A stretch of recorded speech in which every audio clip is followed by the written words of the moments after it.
오늘 여론조사, 흥미로운 여론조사 결과가 나와서 몇 장을 좀 준비했는데 윤석열 후보로 국민의힘의 대권 주자가 결정되고 나서 실시된, 발표된 첫 여론조사이지 않을까 아마 생각이 되는데 함께 보시죠. 소위 이 여론조사 결과에는 그 컨벤션 효과도 반영이 될 걸로 보여요.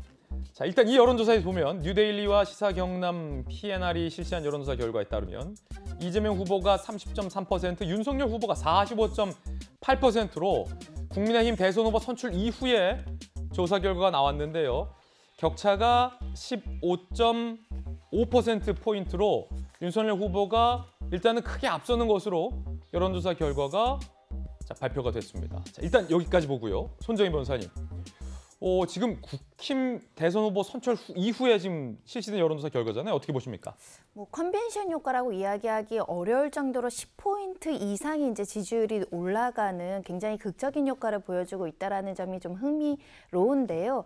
이런 결과를 이제 분석을 해보면 첫 번째로는 국민의힘 경선은 좀 치열했습니다. 민주당도 치열했지만 그래도 어느 정도 누가 후보가 당선될지 예측이 가능한 상황에서 경선이 이루어졌지만 국민의힘은 당심과 민심이 분리돼서 누가 될지 모르는 상황이고 양 캠프에서는 우리가 된다 공언하던 상황이었기 때문에 누가 될지에 대해서 전 국민적인 관심이 모아졌던 상황에서 결과가 발표되니까 극적인 효과와 지지층 결집이라는 어떤 효과가 발휘한 것이 아닐까. 그만큼 기대도 높아졌다라고 분석할 수 있고요.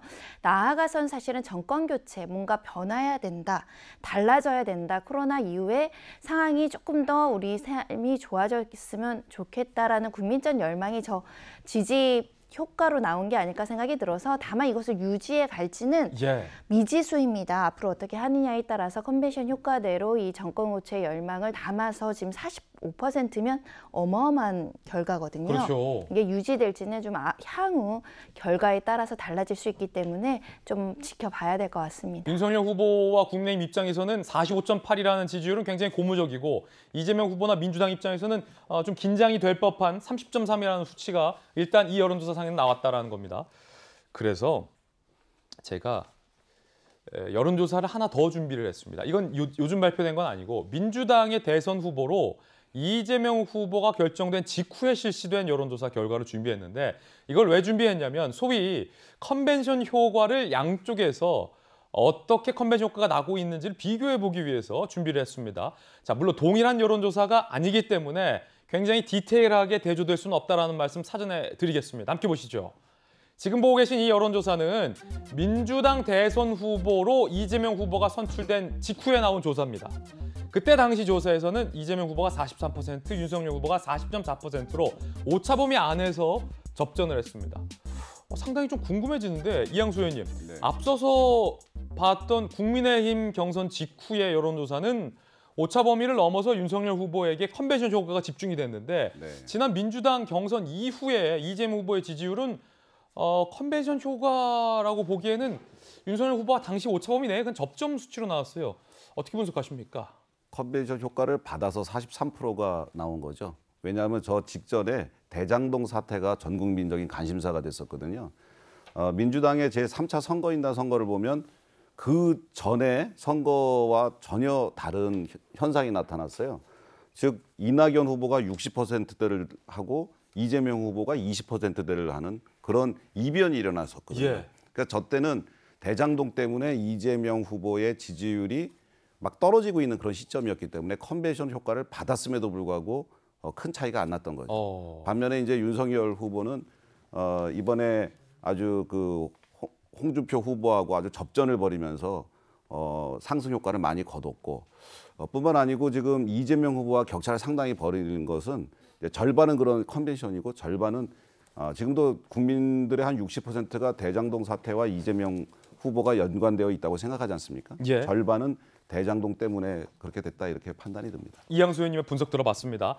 이준석 대표가 윤석열 후보와 회동을 했습니다. 그런데 회동을 한 식당 이름이 사심입니다. 사심. 한자를 봤더니 네 개의 마음, 넉사의 마음심, 사심, Four Hearts라는 식당에서 만났는데 이유가 뭘까요? 일단 이준석 대표와 윤석열 후보의 이야기부터 들어보시죠. 속칭 비단주머니라고 불렸던 여러 가지 당에 준비되고 있는 것들에 대해서 후보에게 공유했고 적극 지원하기 위한 그런 절차를 이제 논의했습니다. 본선을 대비한 준비를 아주 꼼꼼하게 해오신 걸 보고 저도 아주 많이 좀 놀랬고 자신감이 많이 생겼습니다. 비단주머니 3개 공유하셨다고 하셨는데 들으시니까 좀 어떠셨어요? 3개도 아니고 한 20개쯤 준비되어 있고요. 비단주머니 한 네. 2주차 정도까지 말씀드렸습니다. 비단 주머니를 2주치까지는 줬다라는 이준석 대표의 얘기도 들어봤는데 일단 김수현 교수님, 앞서 이 대표와 윤석열 후보가 만났던 식당 이름이 사심인데 4개의 마음, 이게 뭐 의미가 있는 겁니까? 사심? 사심? 사심. 저도 맨 처음에 한자를 보진 않았을 때는 그냥 개인적인 마음, 그 사심인 줄 알았는데 한자를 보니까 4개의 마음이더라고요. 일부러 그 식당을 골랐다고 해요. 이름이 그러니까 그 마지막까지 경선을 벌였던 내 후보의 마음을 모아서 홍준표, 유승민, 원희룡 후보의 마음까지 다 모아서 뭔가 사심. 대선을 승리하겠다는 그런 의지로 이제 그 식당을 골랐다고 합니다. 지금 윤석열 후보 같은 경우에 이제 20대, 30대의 어떤 좀 지지가 약하다는 좀 핸디캡이 있잖아요. 예. 그렇다 보니까 그 원인으로 분석되는 것 중에 하나가 이준석 대표와 이제 맨 처음에 이제 윤석열 후보가 입당할 때 이준석 대표와 좀 이제 갈등 내지는 좀 이준석 대표를 무시하는 게 아니야라는 이러한 의견 때문에 불화설 때문에 20, 30대들이 등을 돌렸다 예. 이런 이야기들이 있었거든요. 그렇다 보니까 이제 윤석열 후보가 대선 후보로 선정이 됐고 그렇다면 이제 앞으로 이제 당무를 어떻게 할 것인가도 오늘 이제 어제 만나서 얘기를 했다고 해요. 이제 대선 후보가 되면은 당무에 대해서 굉장히 우선권을 갖거든요. 그러면 이 과정에서 이준석 대표하고 얼마나 잘 조율할지 이 과정에서 갈등을 빚지 않고 굉장히 화합하는 모습을 보여주는 것이 지금 어떻게 보면 돌아선 20, 30대의 어떤 민심을 윤 후보가 다시 가져오는 계기가 되기 때문에 둘의 어떤 굉장히 사이좋은 모습들을 계속 연출하고 화합하기 위해서 노력을 할 것 같다는 생각이 듭니다. 사심이라는 식당에서 식사하는 장면 영상 나오고 있는데 지금 보니까 메뉴가 김 교수님 도시락이네요, 도시락? 아, 그렇군요. 전 메뉴까지는 챙겨보지는 못했었는데 한식을 하는 집인 것 같고 도시락을 저렇게 나눠 먹으면서 여러 가지 이야기를 했고 또 굉장히 보기 좋은 모습 같아요. 어쨌든 젊은 당 대표와 어쨌든 60대 저 대선 후보가 서로 만나가지고 앞으로 어떻게 대선을 이길 것인지에 대해서 동등한 위치에서 이렇게 이야기하는 모습이 참 좋아 보입니다.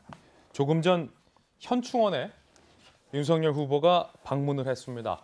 현장 영상도 지금 들어와 있는데 방명록에는 뭐라고 썼을지도 좀 궁금해집니다. 함께 보시죠. 자, 조금 전 국립현충원에 윤석열 후보가 지금 내방을 한 모습입니다. 현충원 참배를 하고 이제 국민의힘의 야당의 대권 후보로서 스타트를 이제 하는 공식적인 의미가 되겠고요. 방명록에도 윤석열 후보가 서명을 했습니다. 선열의 뜻을 받들어 국민 승리의 시대를 열겠습니다라고 메시지를 남기기도 했습니다.